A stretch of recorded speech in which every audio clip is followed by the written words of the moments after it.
I told my sister I had to go downtown. She said, hurry back, for dinner will be ready soon. I didn't get back for 2 years.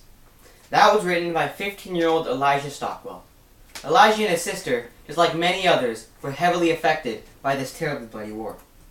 Here are casualties at Gettysburg. When the American Civil War broke out in 1861, children had few options.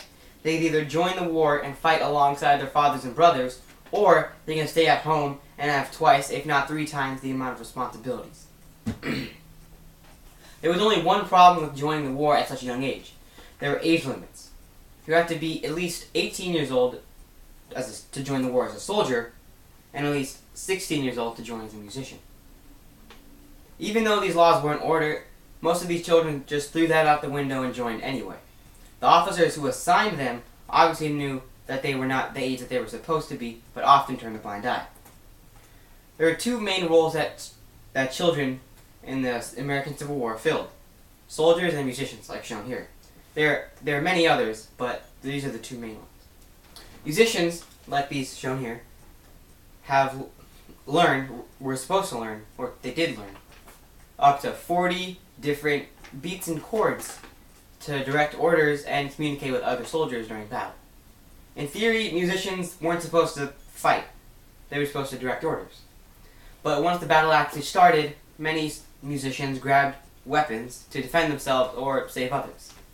A prime example of this is 10-year-old Johnny Clem. Johnny Clem, like many people in the war, were very young to be fighting in such a war. He was so young, actually, that he spelt his name wrong when he signed it. Johnny Clem, like it's shown here, has earned the name the Drummer of Chickamauga during the Battle of, you guessed it, Chickamauga, where he was cornered by a Confederate officer. He grabbed a musket, shot him in the chest, and then ran back to his army. He was promoted and was honored and all that type of stuff. If children wanted to stay at home, they had twice their responsibilities. This was mainly because children had to take jobs that their older siblings or fathers left behind to fight in the war. They made most of the household items, like clothes, blankets, and stuff like that, because they didn't think that spending money on certain items were necessary when you can just make them.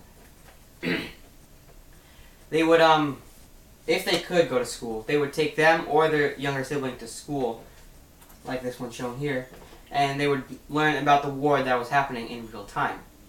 They would make little soldiers and bunkers out of various materials, and would shoot them down with small wooden cannons. After all this was going on, they needed a pastime. They needed something to escape, as I call it. And what they did, if they could, they would read, as shown here. These children would try to read as much as they can, when they could. They would try to read anything that they could find, from books, poems, magazines, and stuff like that. Read this for myself. There were certain magazines that would have like games, trivia, songs, poems, and stuff like that, so they would try to find those the most if they could. And for a small fee, you can go to an arena like this, where they would have plays about the war. Most of the plays are about the war, either a comedy about the war, drama, a love affair, etc. They would also be able to sell and buy items that they or other people made, which was a good way to make money. These children, they had to be strong during this terrible time if they wanted to survive. Here's a picture of Johnny Clem and then 2 other musicians. They had to join the war with a very big possibility of death, or they had to stay at home and have maybe 3 times the amount of responsibility. Even though this happened, they still had time to enjoy themselves, which is surprising. This begs the question, do you think you could have been a, quote, Civil War child? Now I leave you with this video, which is in the link here. Here's my works cited page.